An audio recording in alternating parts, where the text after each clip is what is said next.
Greetings everyone, welcome to my new YouTube video.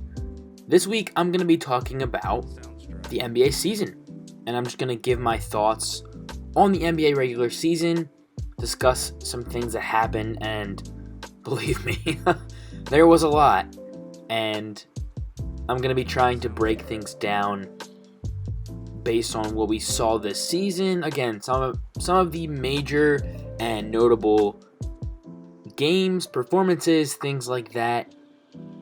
For starters, I'm going to be talking about the Boston Celtics and the Dallas Mavericks, two teams that I think have somewhat mirrored each other in terms of success and in terms of finding their footing at the times that they did.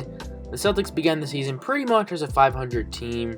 It wasn't really until the All-Star break when they started to find their groove and find their footing. I think the Mavericks were quite similar as well. They only really started to pick up the pace in or around January, February-ish.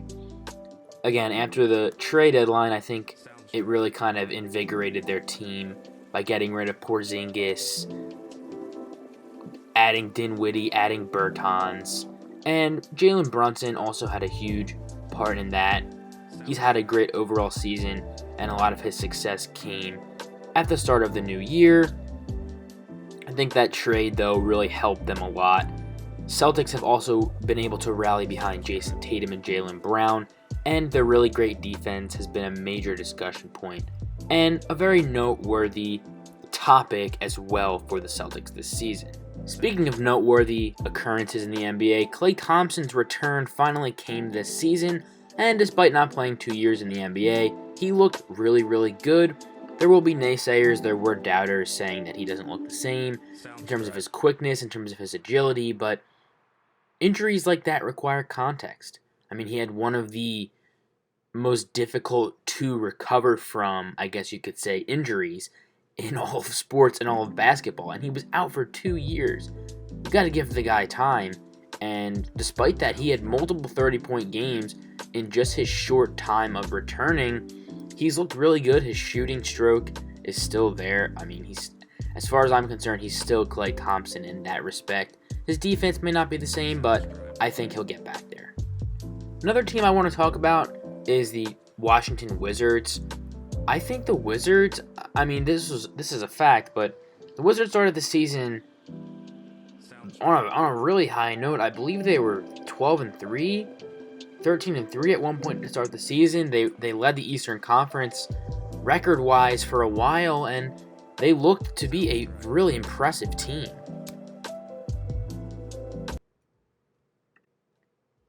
They were hit with injuries and issues with the virus, and after that, things just weren't the same. Things just kind of fell apart for that team. A lot of people had them making a deep playoff run even before the season was really underway. And despite their basically falling off a cliff, they still have a lot of bright spots in the roster. Kyle Kuzma being one of them, player they just drafted recently, Danny Avdija, one of them as well.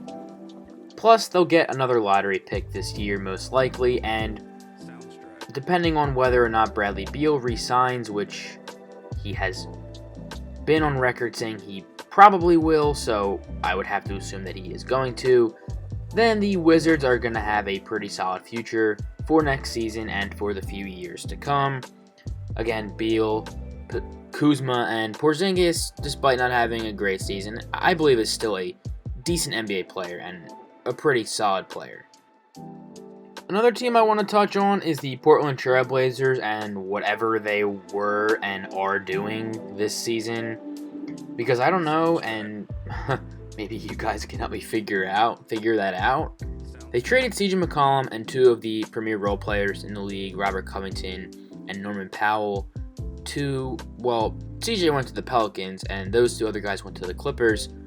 All three of them are having great seasons post All-Star break and post trade deadline, more specifically, since that's when they arrived to their respective teams. But I'm assuming the Blazers are rebuilding. It's pretty unclear to me what they're actually doing. Like I said, I'm assuming they'll rebuild this offseason. It doesn't look like Dame is going to request a trade, nor does it look like the Blazers are actually going to explore trading him. So what exactly are they doing?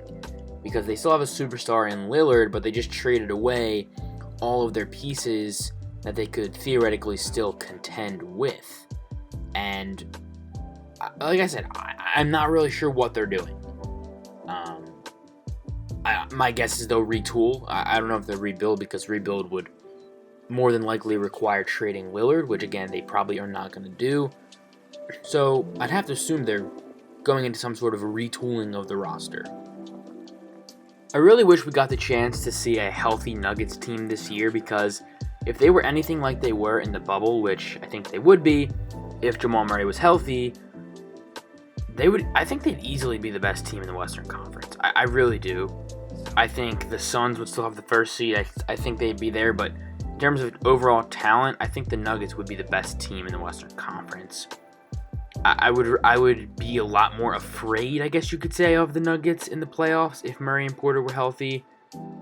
I also really wish we got to see Zion play, because I know for a fact a lot of people just forgot what he can do on the court, and they let off-court things impair and skew their viewpoint of him. One more team I want to talk about from this season is the Detroit Pistons. While they had a pretty, I guess you could say, bad season, there's still a lot to like about that team and their future. Especially with a few guys who I'll be talking about after this. Shout out Jalen Green, though.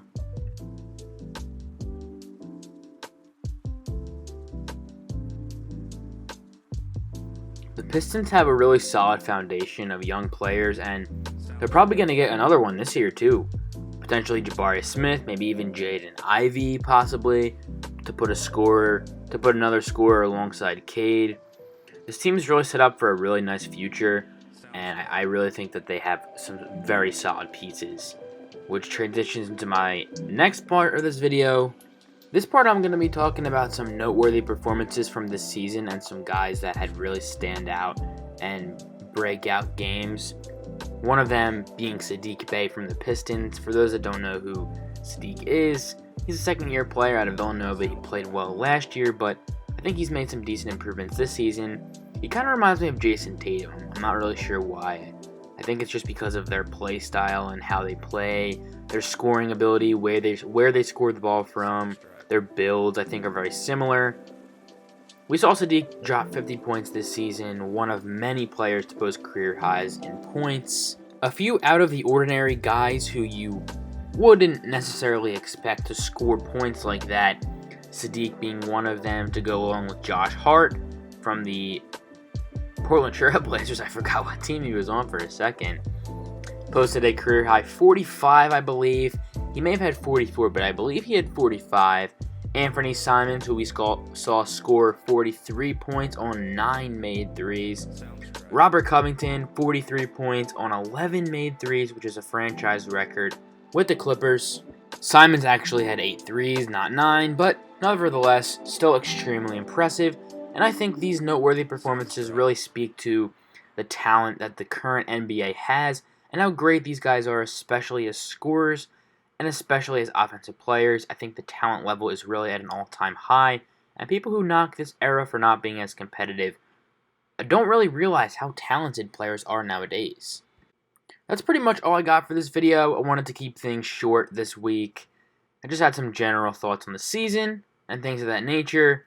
If you want to hear and see some more of my in-depth thoughts on the NBA this season, go check me out on TikTok. You can just search Trust Love on there. We're taking over on TikTok, so make sure you guys go check me out on there as well. Thanks everybody for watching. Let me know your thoughts on the video. Let me know your favorite moment or moments from this season, whether it was a team, whether it was a game, a performance. It can be anything. Let me know in the comments. Don't forget to subscribe and like the video as well. Thanks for watching.